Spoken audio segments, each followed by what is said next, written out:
Okay, awesome. Hi, my name's Kate. I'm a curator at the Cap Courier, and we're here to check out the Indigenous Vendor Market today. Let's go inside.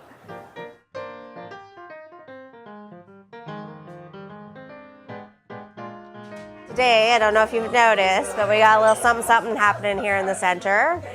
We've brought in some local Indigenous vendors to support people's Christmas shopping, to also ensure that we are supporting our local Indigenous community. It was just sort of a grassroots initiative where I thought, what way can CapU take steps to be in better relationships with our local Indigenous communities? And I was like, well, what better way than to support them economically through bringing them in and having this cute little event.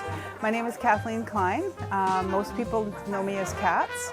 And what brought me here today is I'm Métis, and I have a long affiliation with Capilano, starting when it was still a college and I was a student, all the way to having been an employee for 24 years. And I'm here today because I'm good friends with Kéxwusm-áyakn and the people who run this department, and they invited me to participate, knowing that I'm an Indigenous or Métis artist. Hi, my name is Jessie Tustin. I use they, them pronouns, and I am Chesletta Carrier Métis. So this is my little booth. I go around kind of all over the area and I set up markets, and I'm mainly an illustrative artist, but I do a little bit of everything, so I consider myself a multimedia artist.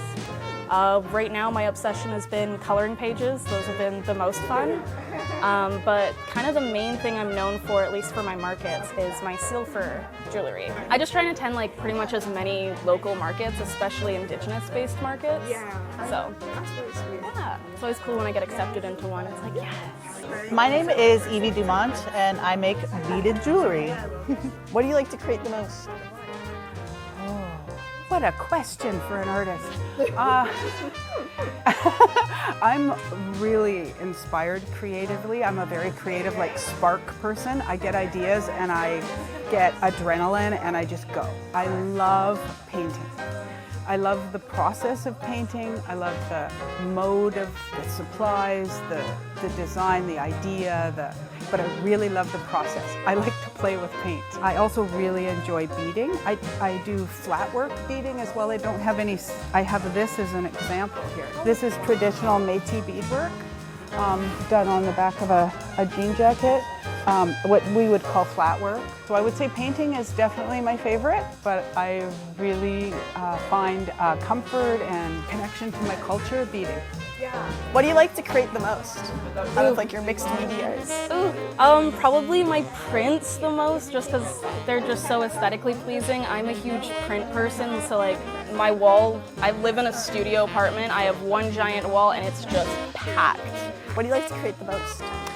My favorite thing to create are probably the cartoon characters. Oh yeah.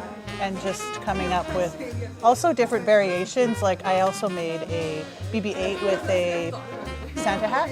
Oh, okay. That's pretty fun. Yeah, and I just find it really fun to make like the pixel art. I think that's like, to me, like the best part is designing the piece. It's a bit tedious to put it together, but it's also very zen. Well, it starts with like an idea, and then like you just kind of get obsessed with it, you know? Like that's how I felt about Krusty for a bit. I had to make like 3 of them. Yeah, then eventually it gets kind of boring and you want to make more things and move on to something else. So it really starts with the idea and then engulfs you, and it demands to be done sometimes. Let's do it. Yeah, do it today. Do it right now. Yeah. Stop everything you're doing otherwise. Exactly. Yeah, The craft bug is so real though. it's strong. It's Yeah, strong. it's I'll be very up until strong. 1 in the morning and Yeah. I'll be like, what happened? Yeah, like why am I so tired? Yeah, it's like I've been working for 4 hours straight Yeah. on this. Go more into it. What does your process look like? Well, my incredible husband, allows me to take over our entire living space as an art studio and gallery. We don't have a living room or a dining room because we live in an apartment and that's that. So my process is that it's always around me, and I set that up on purpose. And any free moment I have, I'm looking at it, touching it, thinking about it, and then when I'm ready, I dive in and make. I do a lot of thinking and sketching and writing, and then the idea forms. And my process for painting is I paint sort of two ways. Like this is a very abstract expressionistic style, which is I really love to do. And then I have this more, I don't know what we'd call this, just abstract, but more along the line of realism. And so the process for this is very emotional and expressive and reactive, and I'm painting a feeling, a sound, a thought, right? Whereas this, I'm telling a story more, and this is very almost tedious, but meditative, tedious in a meditative way. This work, I sit usually when I'm doing it, and I'm working with small brushes, and I'm doing multiple coats, whereas this is more like, that image of the artist standing there throwing paint at the wall. I love both, and I almost always have one of each happening. So wherever my energy is, I work on. It's a dream come true. I didn't always have this in my life, work, raising kids, etc. But now I'm doing that all the time. What does your process look like when you're creating? Chaotic. I got ADHD. It's chaotic. I also work almost a full-time job, so it's pretty much any time that I can get to work on something, I'm working on something. Literally this past week, almost every night, I spent 2 hours just prepping a little something here and there. So really whenever I have the time. What do you want them to take away from it most?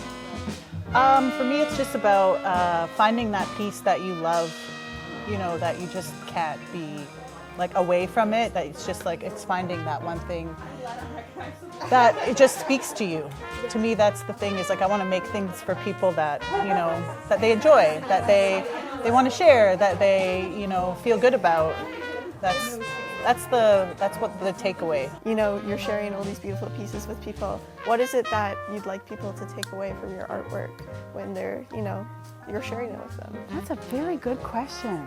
You're brilliant. I think a lot about our impact as human beings, as an individual person, and and reciprocity, and what we get from the world and earth and from each other. So a lot of my art is inspired by me thinking about reciprocity with nature and with people, and how I can tell that story and give back and encourage people to look at art like this and think about the value of the rainforest. And if you look at this one, it shows the roots of the trees rooting to the earth, and then the trees sweeping the atmosphere clean, and how important that is to us, and how we should care for it. And I don't want to lecture people or tell people what to think. I just want to pose questions. I just want to put the information out there and go here you go. If people were to attend your booth today, what would you want them to take away from your piece? What are you sharing with them? I just kind of want to bring smiles to people's faces. It sounds a little cliche and I don't know, a little cringy, but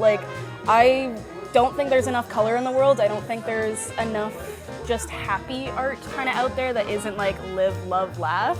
Yeah. So I just like creating cute little things, just cute little bugs, or my watermelon print, whimsical fantasy kind of stuff. So it's just, I want people to be that's really cool.